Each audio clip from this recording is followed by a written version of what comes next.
Good morning, guys. This is Danny at ParTay. So I just wanted to take a couple of minutes. I was going to bed last night and I realized I didn't answer one of the questions that had come to me.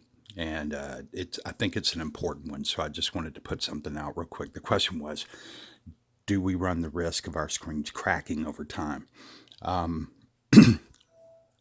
Being completely honest, when we say over time, if we're talking years and years, it's possible. Even plastics in cold, if you go from cold to hot or cold to hot, you run the risk of them getting some small microfractures or something like that. But, so that's the very honest answer at the end of the spectrum. I mean, it would take years for that to occur. In the immediate run, and odds are that would never occur, but in the immediate run, no, and here's why.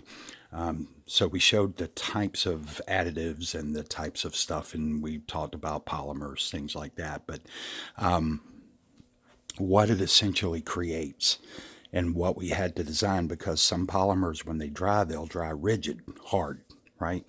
And you don't really want that on a flexible screen. So we had to essentially create, we were able to buy some polymers that would stay flexible.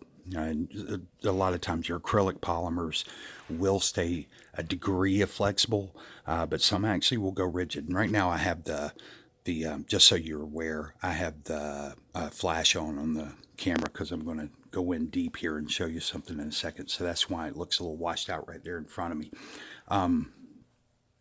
But these are very flexible. These have been designed to remain flexible.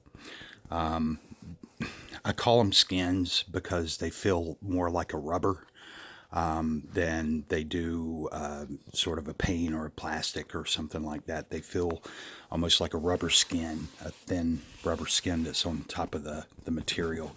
Not bad. I've shown where you can take a knife and kind of scratch at it. I wouldn't recommend doing that all the time because you're going to end up with these little scuff marks that'll be on here. You'll still be able to see the image, but it'll show a scuff mark. Now, obviously, you scratch it too hard, you could cut through it, so you don't want to do that. But it's just to show you how durable they are. This one I've sprayed the first time with the paint formula, Daystar. And then I followed up subsequently with the new formula of Daystar, and then I put another coat of the Daystar on it, probably about, 2-3 weeks ago. And the reason for that is because I had dropped the screen and actually put a hole in it. There's a hole in the screen that it's really hard to find. It's right there. So right there in the center. My dog knocked the screen off up here. This is a temporary position for the screen until we have our room finished in the front room. And the dog had knocked the screen off and something jabbed a hole in it. So I had to go back and repair the screen. That's another beauty of these screens is they're easily repairable. You can essentially just come in behind the screen, just kind of run a little bit of tacky glue around the outside edge of whatever punctured it and just close it up. And usually you can take and just daub just a little more of the formula just right around the edge there and it'll blend in just fine. Never even noticed there. You can see that this one, because it's a test screen, there are some, let me get in there. You can see where I've scuffed the bottom edges. There'll be places where these little places like that, you can see it just kind of flecked off. But you have to, even now I'm having to use some to try to pull that off. And that's really where it's just torn into the material because I've dragged them along the ground. This is not going to be my final screen. My final screen is going to be a piece of acrylic that'll go on the wall. It'll be gallery mounted. It'll look really nice. But for right now, this serves every purpose that I need. And I'd also say at the same time, I haven't really drawn this out, but you'll notice I have Halloween lights up here. And just another example of how the diffusion works. You can see that it stops those little Halloween lights kind of right there in their tracks. So it's nice to be able to do something like that, it not interfere with your image, and just get a really nice image overall. So hopefully that answers that question. Will it crack? No. I always like to leave anyway. Now on this, I did not do that. But on the gallery mounted screens, you would always have a border. I think that borders are nice for contrast.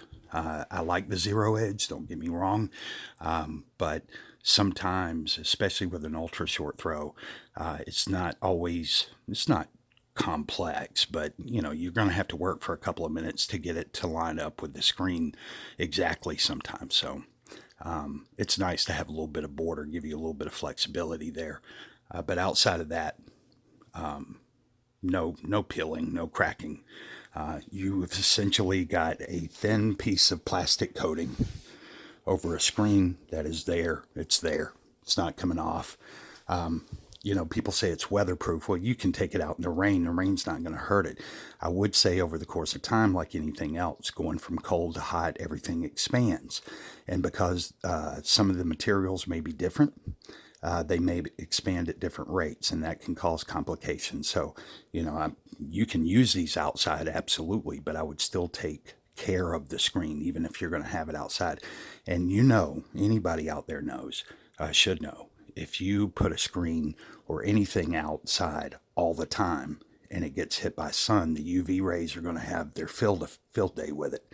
Now, this does have a UV protector in the top coat layer.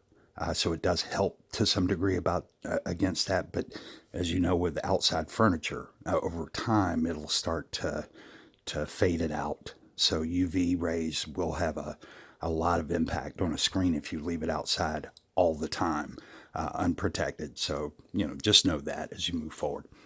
You guys have a great day, and talk to you soon. Bye.